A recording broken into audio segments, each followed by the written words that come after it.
پیارے آقا صلی اللہ تعالیٰ علیہ وآلہ وسلم کے پیارے دیوانوں، اور عید کے دن ہمیں ان باتوں سے پرہیز بھی کرنا چاہیے جو میں آپ کے سامنے پیش کرنے جا رہا ہوں۔ اب ہم چند ایسی چیزوں کا ذکر کرنے جا رہے ہیں جو ہمارے معاشرے میں رائج ہیں، مگر شریعت کی روح سے اس کا کسی طور پر درست نہیں اس کو کرنا، بلکہ دنیا اور آخرت میں تباہی کا سبب ہے۔ کیا چیزیں ہیں؟ عید کا دن آنے پر عام طور پر مسلمان سینما، ڈرامہ، سرکس وغیرہ دیکھنے کے لیے جاتے ہیں، پکنک پر جاتے ہیں، گھومنے کے لیے چلے جاتے ہیں، انجوائے کرتے ہیں اور پارٹیاں کرتے ہیں، اور مطلب کہ زیادہ تر دیکھا گیا کہ فضول خرچیاں بھی کرتے ہیں اور ایسی جگہوں پر جاتے ہیں کہ جہاں پر گناہ سرزد ہوتے ہیں۔ تو ایسی جگہوں پر جانے سے اور جو چیزیں بیان کی گئی، سینما، ڈرامہ وغیرہ دیکھنے کے لیے جانا، ان چیزوں سے ہمیں بچنا چاہیے، ورنہ گناہ کے مرتکب ہوں گے۔ بعض مسلمان عید کے دن شراب نوشی، معاذ اللہ جوا وغیرہ بھی کھیلتے ہیں، یہ بھی گناہ کا کام ہے، اس سے بھی ہمیں پرہیز کرنا چاہیے۔ بعض جگہوں پر گانے وغیرہ لگا کر لڑکوں کے ساتھ ساتھ لڑکیاں بھی ناچتی ہیں، یہ بھی بہت بڑے گناہ کا کام ہے، اس سے بھی ہمیں پرہیز کرنا چاہیے۔ بعض جگہوں پر پٹاخے وغیرہ پھوڑے جاتے ہیں، اس سے بھی بچنا چاہیے۔ بعض لوگ غیر مسلموں کے باقاعدہ اہتمام کے ساتھ دعوت کرتے ہیں اور انہیں بھی اپنے اس مقدس تہوار میں شریک کرنا چاہتے ہیں، اس سے بھی پرہیز کرنا چاہیے۔ بعض جگہوں پر باقاعدہ ٹی وی لگا کر لوگوں کو جمع کر کے لوگ فلمیں دیکھتے ہیں، معاذ اللہ یہ بھی غلط ہے، گناہ کا کام ہے، اس سے بھی ہمیں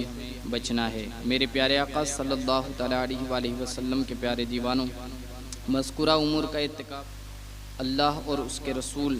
صلی اللہ علیہ وآلہ وسلم کی ناراضگی کا سبب بنتے ہیں۔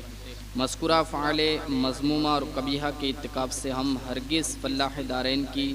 ابدی سعادتوں کو حاصل نہیں کر سکیں گے۔ فلاح و کامیابی تو اللہ اور اس کے رسول صلی اللہ علیہ وآلہ وسلم کی اطاعت اور فرمانبرداری میں ہے، لہذا اللہ تبارک و تعالیٰ سے یہ دعا بھی مانگنی چاہیے اور ہمیں ان باتوں سے پرہیز کرنا چاہیے، جو باتیں مستحب ہیں، سنت ہیں، انہیں کرنا چاہیے کہ جن سے ہمیں ثواب حاصل ہو سکے اور ہم اس مبارک دین کی سعادتوں کو حاصل کر سکیں، اور ایسی چیزیں کہ جن سے گناہ سرزد ہوتے ہیں، جو گناہ کبیرہ ہیں، گناہ صغیرہ ہیں، ایسے گناہوں سے، ایسے کاموں سے ہمیں بچنا چاہیے۔ اور صرف یہ نہیں کہ صرف عید کے دن بچیں، بلکہ ہمیشہ اپنی زندگی کے شب و روز کو ہمیں اتنے پاکیزہ بنانے چاہیے کہ ہم چھوٹے بڑے گناہوں سے خود بھی بچیں اور دوسروں کو بھی ان گناہوں سے بچنے کا حکم دیں۔ اللہ تبارک و تعالی ہمیں اور آپ کو کہنے سننے سے زیادہ عمل کرنے کی توفیق عطا فرمائے اور اس مبارک دین کی خوب برکتوں سے نوازیں، اور مولا تبارک و تعالی تمام مسلمانوں کی جان مال، عزت، ایمان، عقیدے کی حفاظت فرمائے، ایمان کے ساتھ زندگی اور ایمان کے ساتھ خاتمہ بالخیر فرمائے، آمین بجاہ النبی۔ عید میں یہ باتیں مستحب ہے۔ سب سے پہلے حجامت بنوانا، ناخن کاٹنا، غسل کرنا، مسواک کرنا، اچھے کپڑے پہننا، نئے یا پھر دھلے ہوئے صاف کپڑے پہننا، عمامہ شریف باندھنا، انگوٹھی پہننا، خوشبو لگانا، صبح کی نماز محلے کی مسجد میں پڑھنا، جلد جانا، نماز سے پہلے صدقہ فطر ادا کرنا، عیدگاہ کو پیدل جانا اور دوسرے راستے سے واپس آنا، نماز کو جانے سے پہلے چند کھجوریں کھا لینا، 3، 5 یا 7 یا کم و بیش مگر طاق عدد میں ہو، کھجوریں نہ ہو تو کچھ میٹھی چیز کھا لینا، خوشی ظاہر کرنا، کثرت سے صدقہ دینا، عیدگاہ کو اطمینان اور وقار سے نیچی نگاہ کیے ہوئے جانا، آپس میں مبارکباد پیش کرنا، یہ سب باتیں عید کے دن مستحب ہیں۔ لہٰذا آپ تمامی حضرات ان باتوں کا خیال رکھیں کہ عید کے دن ہمیں اس طریقے سے عیدگاہ کی طرف جانا ہے اور غسل کرنا ہے، ناخن وغیرہ تراشنے ہیں، خوشبو لگانی ہے،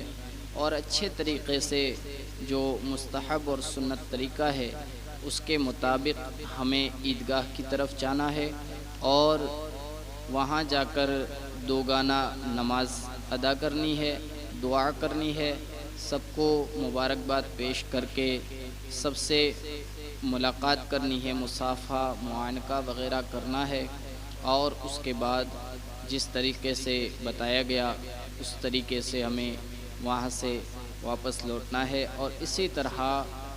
عید کا دن جو ہے وہ مکمل کرنا ہے۔ اللہ تبارک و تعالیٰ کی بارگاہ میں دعا ہے، مولا تبارک و تعالیٰ ہم تمام کو ان باتوں پر عمل کرنے کی توفیق عطا فرمائے۔ ثواب کی نیت سے ان باتوں کو اپنے دوست و احباب کے ساتھ ضرور شیئر فرمائیں، دعاؤں میں خاص یاد رکھیں۔ السلام علیکم ورحمۃ اللہ وبرکاتہ۔